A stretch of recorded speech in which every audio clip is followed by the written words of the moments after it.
You know what 50 years of waiting looks like? It looks like Morgan Freeman's eyes the first time he heard his Oscar nomination. Those eyes had seen more sunsets than most actors had seen scripts, more rejections than most could handle, more dreams deferred than most would dare to hold on to. Now, I've seen my share of late bloomers in this world, but Freeman, he didn't just bloom late. He became the whole damn garden. You see, most folks think success is a young man's game. They're wrong, dead wrong. Success isn't about when you start. It's about whether you're ready when your moment finally comes.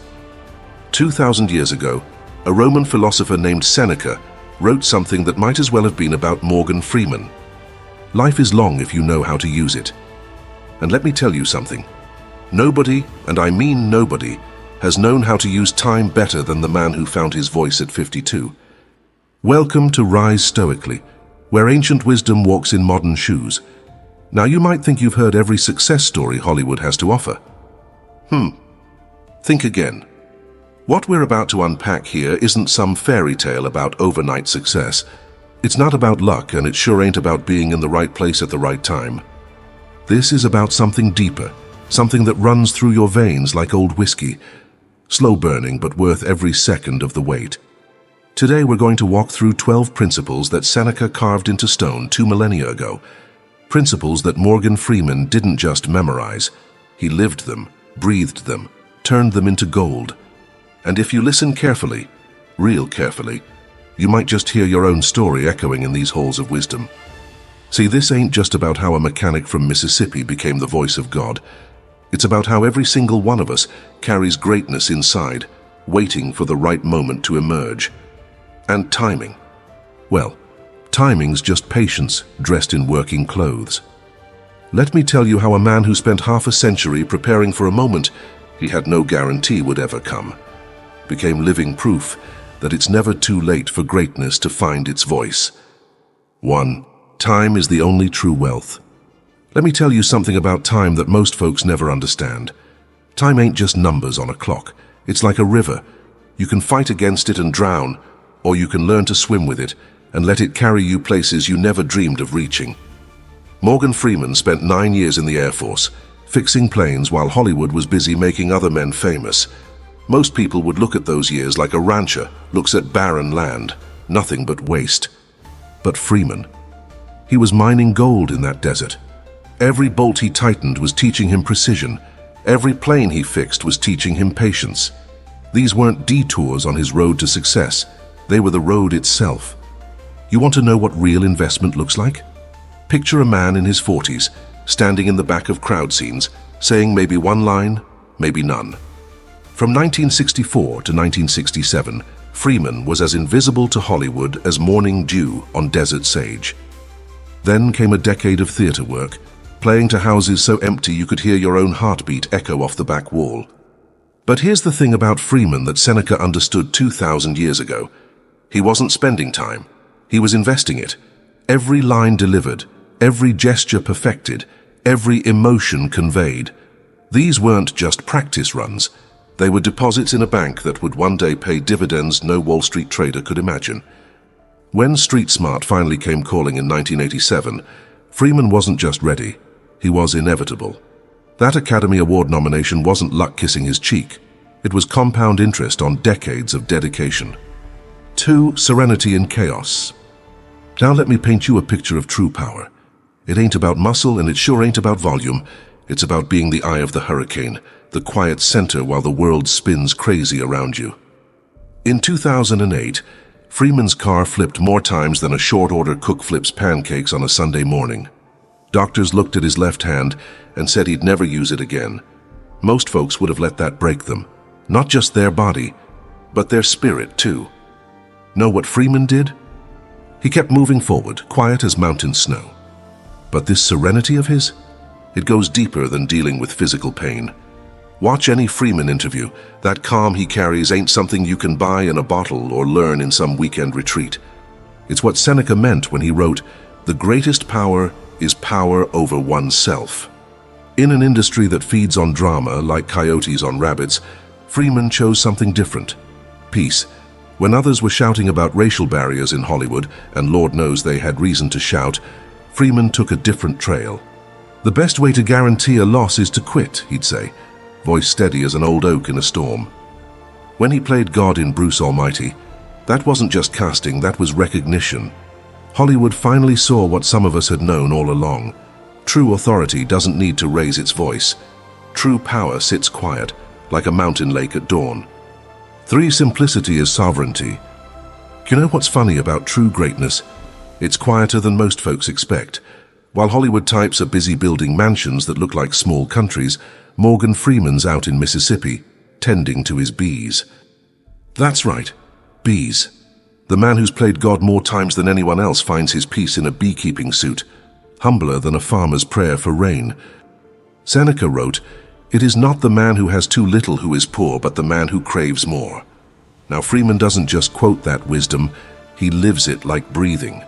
Turned his 124-acre Mississippi ranch into a bee sanctuary, not because it would make headlines, but because he read that bees were dying, and sometimes a man's got to stand up and do what needs doing. You see, Freeman could plant his boots anywhere in this world, could have himself a mansion in Beverly Hills, a penthouse in Manhattan, a villa in some place where the water's always blue. Instead, he chose to go home to Mississippi. I live in Mississippi because it's home, he says, simple as that. No fancy explanations needed, like a good cup of coffee on a cool morning. In an industry that measures worth by square footage and Ferrari collections, Freeman drives his own car, shops at local stores, watches the same sunsets his neighbors watch.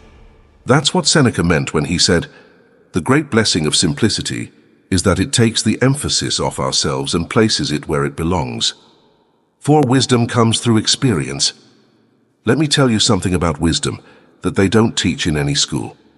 You can't download it like some computer program, and you sure can't inherit it like your daddy's watch. Wisdom's got to be earned, one step at a time, one fall at a time, one lesson at a time. Before Freeman became the voice that could make the phone book sound like scripture, he lived a life that earned him that voice. Remember what Seneca said? No man was ever wise by chance. Well, Freeman's life is living proof of that truth. Did you know he worked as a transcript clerk at Los Angeles City College? Spent his days dancing at the 1964 World's Fair? Each job wasn't just paying bills, it was adding another layer to his understanding of what makes people tick. When he finally stepped into Red's shoes in The Shawshank Redemption, those weren't just lines he was speaking, that was life itself talking through him. There's this scene in Glory where Freeman's character tells a young soldier, "Ain't much matter what you do long as you do something." That line wasn't just dialogue on a page, it was Freeman's own journey talking. Before he became the actor we know, he turned down a drama scholarship to serve in the Air Force.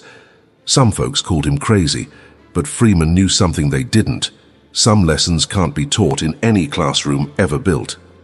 5. True power lies in acceptance. Now here's a truth harder to swallow than day-old coffee. Real power ain't about controlling everything around you. It's about knowing what you can't control and making peace with it, like a farmer accepting the weather. In $1 Million Baby, Freeman's character says something that'll stop you in your tracks if you're really listening. Some things are worth more than hard work. That ain't just movie talk. That's the kind of wisdom that only comes from understanding what Seneca meant when he wrote, "We suffer more in imagination than in reality." When racial barriers in Hollywood were higher than mountain peaks, Freeman didn't waste his energy throwing rocks at the sky. Instead, he did something more powerful. He became undeniable. The best way to solve problems of racial prejudice, he says, is to get to know people individually. That ain't submission, folks. That's strategy, quiet as a mountain stream, but just as persistent. Remember that car accident in 2008? Doctors looked at his left hand like they were reading the last chapter of his story. Most would have seen it as the end of the road. Freeman's response: "If you're still here, if you're still alive, then you can do anything." That's not just accepting fate, that's transcending it like a hawk riding a storm instead of fighting it. Watch him in interviews when someone tries to bait him into controversy. He doesn't dodge, doesn't dance. He elevates the conversation like morning fog lifting to reveal the mountain beneath. That's what Seneca meant when he said, "The wise man looks to the purpose of all actions, not their consequences." 6. Your gift is your duty. Let me tell you something about talent that they don't print in those self-help books. Having it ain't enough. Using it ain't enough either. The real question that'll keep you up at night is this: what are you using it for? That voice of Morgan Freeman's, that sound that could make a grocery list sound like the gospel truth, it ain't just a gift, it's a responsibility. Seneca wrote, "Life is like a play. It's not the length, but the excellence of the acting that matters." Freeman turned that philosophy into a life's mission. From March of the Penguins to Through the Wormhole, he didn't just narrate, he illuminated. When he speaks about science, about nature, about the mysteries of our universe, he's not just reading words off a page. He's building bridges between knowledge and understanding, like an old trail guide leading folks through unfamiliar territory. Think about his role choices. When he played God in Bruce Almighty, he could have made it a joke, could have played it for laughs. Instead, he brought something to that role that nobody expected: humanity. Showed us that even the divine might understand our struggles, our doubts, our hopes. That's what Seneca meant when he said, "Every man's life is a sacred responsibility." In Invictus, playing Nelson Mandela, Freeman wasn't just performing. He was bearing witness. When he speaks those words about forgiveness, liberating the soul, you're not hearing an actor. You're hearing truth that's been earned, like old leather that's been worked until it's soft. Down in Mississippi, Freeman keeps the blues alive through his Ground Zero Blues Club. Not because it's profitable, but because some things need preserving, some flames need tending. That's what Seneca meant when he wrote, "What nature has made you for, if you would learn from me." Served, cultivate authentic relationships. You know, in Hollywood, most friendships are about as deep as morning dew and last about half as long. They come and go like tumbleweeds in a desert wind. But when Seneca wrote, "One of the most beautiful qualities of true friendship is to understand and to be understood," he might as well have been describing how Morgan Freeman moves through this world. Take his friendship with Clint Eastwood, started back in '89 with Unforgiven. Now, most Hollywood partnerships wouldn't survive a bad review, let alone 3 decades of ups and downs. But these two, they've created the kind of magic that only comes from trust, deeper than any contract could bind. When Eastwood directed $1 Million Baby, he didn't just cast Freeman. He gave him room to breathe life into Eddie Scrap Iron Dupree. That Oscar Freeman won, that wasn't just a statue. That was recognition of what happens when true friendship fuels artistic fire. But here's the thing about Freeman that'll tell you everything you need to know about the man. Watch him with the crew on any movie set. In an industry where most stars treat the grip like part of the scenery, Freeman learns names, learns stories, learns dreams. That's what Seneca meant when he said, "Associate with people who make you better." Back home in Mississippi, he ain't Academy Award winner Morgan Freeman. He's just Morgan, shops at the same stores as everybody else, knows the cashiers' names, their kids' names, their stories. When he opened Ground Zero Blues Club in Clarksdale, it wasn't about adding another line to his resume. It was about preserving relationships, with the music, with the culture, with the soil that grew him. 8. Age with dignity. Let me tell you something about getting older that most folks run from faster than a prairie fire with a tailwind. At 86, Freeman's giving us a masterclass in what Seneca meant when he said, "Every new day is a new life." Watch his evolution like you'd watch the seasons change. In his 50s, he was throwing punches in glory. In his 60s, he was driving Miss Daisy. In his 70s, he was playing God himself. Now in his 80s, he's still commanding the screen with a presence that makes young bucks look like they're playing pretend. Remember when he got his pilot's license at 65? While most folks his age were settling into their recliners like they were preparing for permanent residence, Freeman was reaching for the sky, literally. "I don't want to be young again," he says. "I just want to keep my mind sharp and my step lively." That's the kind of wisdom that makes Seneca's words about life being like a play ring true as a church bell on Sunday morning. His work ethic hasn't dimmed any more than the North Star on a clear night. Between acting, narrating, producing, and his science series, Freeman shows us what Seneca meant. As long as you live, keep learning how to live. He ain't slowing down, he's just changing trails. That voice of his has aged like fine whiskey in an oak barrel, gotten richer, deeper, more authoritative. When he narrates now, you're not just hearing words, you're hearing wisdom that's been earned the hard way through years of walking the walk, not just talking the talk. 9. Share your knowledge. You know what's sadder than a well run dry? Wisdom that never gets passed on. Seneca understood this when he wrote, "Teaching others teaches yourself." And Freeman?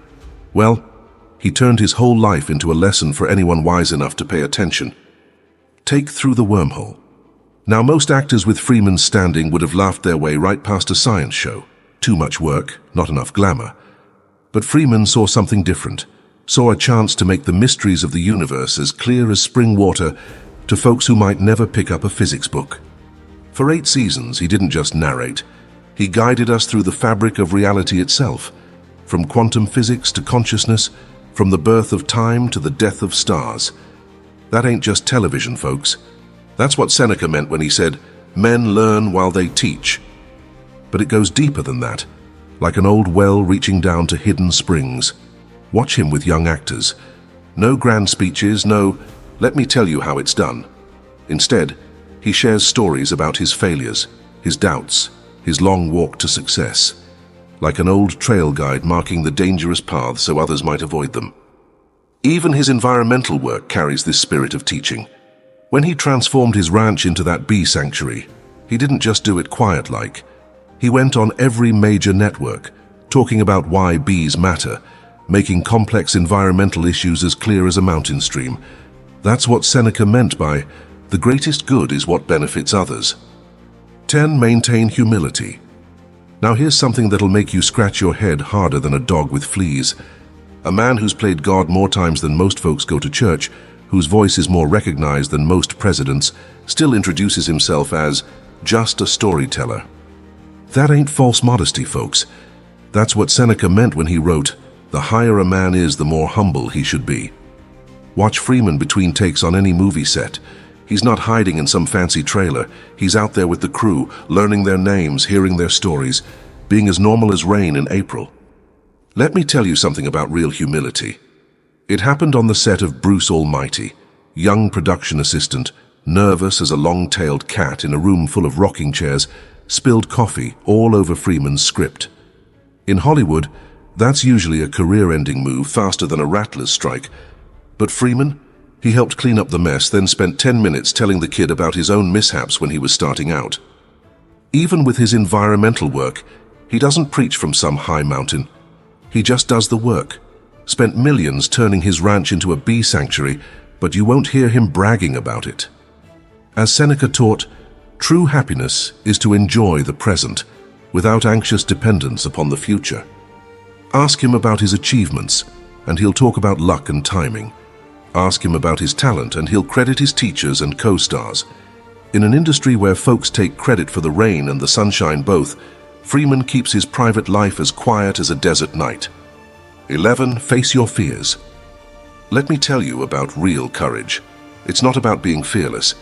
It's about acknowledging your fears and moving forward anyway. Seneca wrote, "We are more often frightened than hurt, and we suffer more from imagination than reality." Morgan Freeman turned this principle into a masterclass. Think about this. At 65, when most people are settling into comfortable routines, Freeman decided to get his pilot's license. Not a simple feat at any age, but at 65. That takes something special. Yet there he was, proving what Seneca meant when he said, "Sometimes even to live is an act of courage." His whole career is a study in facing fears. Starting a serious acting career in your 50s in Hollywood, that's like trying to join a race that's already halfway done. The industry worships youth like it's the only currency that matters. But Freeman didn't just participate, he excelled. Take his role as Nelson Mandela in Invictus. Now that's a mountain to climb. Playing a living legend, a man who transformed a nation, while that same man is still alive to witness your performance. Most actors would have politely declined. Freeman, he spent time with Mandela, studied him, understood him. As he says, fear comes from uncertainty. We can eliminate the fear within us when we know ourselves better. That car accident in 2008 could have ended everything. Doctors said he might never use his left hand normally again. For an actor, that's like a painter losing the use of their brush. But Freeman adapted, evolved, kept moving forward. That's what Seneca meant when he said, "It is not because things are difficult that we dare not venture. It's because we dare not venture that they are difficult." 12. Leave a legacy. Here's the truth about legacy. It's not what you leave behind when the curtain falls. It's what you build every single day you're here.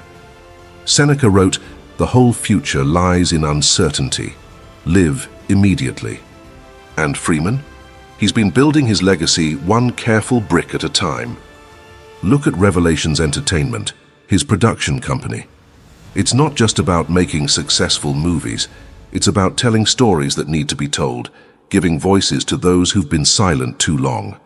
When Freeman says, "The best way to guarantee a loss is to quit," he's not just offering advice.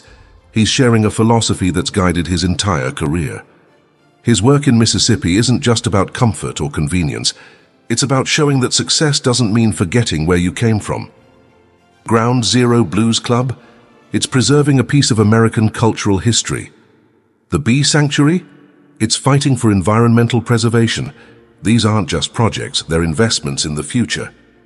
Every role he takes becomes part of this legacy.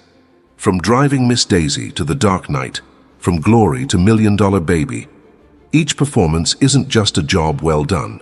It's a masterclass in dignity, in craft, in excellence. As Seneca taught, life is long if you know how to use it.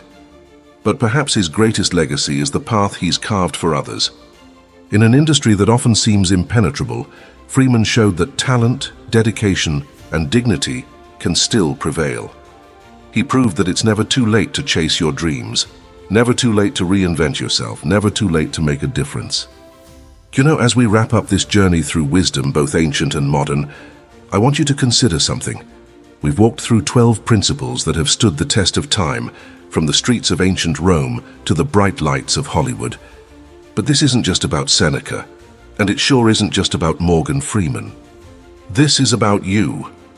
Right now, somewhere out there, you might be thinking it's too late. Too late to start over, too late to chase that dream, too late to become who you were meant to be. But remember what we learned today. Morgan Freeman was 50 years old when most people first learned his name. Half a century of living before his moment came. And here's the crucial part. When that moment arrived, he was ready. Not because he was lucky, not because fate smiled upon him, but because he had spent decades preparing for an opportunity he had no guarantee would ever come. Think about that for a moment. Really let it sink in. Every principle we've explored today isn't just philosophy gathering dust in some ancient book. It's not just the story of how one man reached the pinnacle of his profession. These are blueprints for living a life of substance, of meaning, of true achievement. Seneca wrote, "Life is long if you know how to use it." Freeman showed us how to use it, showed us that time isn't our enemy unless we waste it. That age isn't our opponent unless we surrender to it. That fear isn't our master unless we bow to it. You want to know the real secret these two men, separated by 2,000 years, both understood? Greatness isn't about the spotlight. Never was. It's about the light within. The light that keeps you going when no one's watching.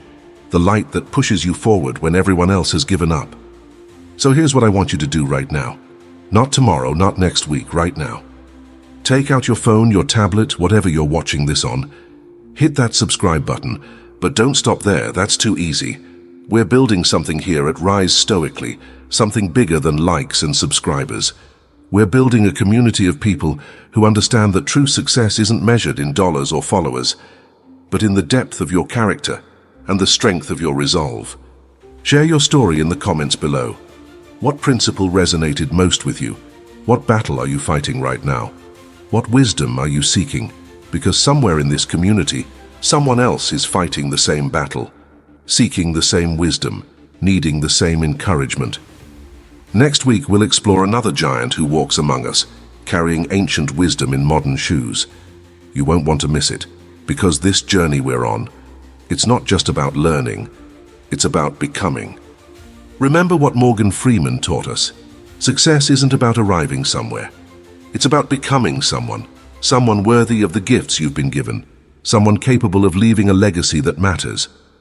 So until next time, Keep your spirit strong, your mind open, and your actions purposeful, because the next chapter of your story, it starts right now. This is Rise Stoically, reminding you that the path to greatness isn't about looking up to others, it's about looking within yourself. See you on the path.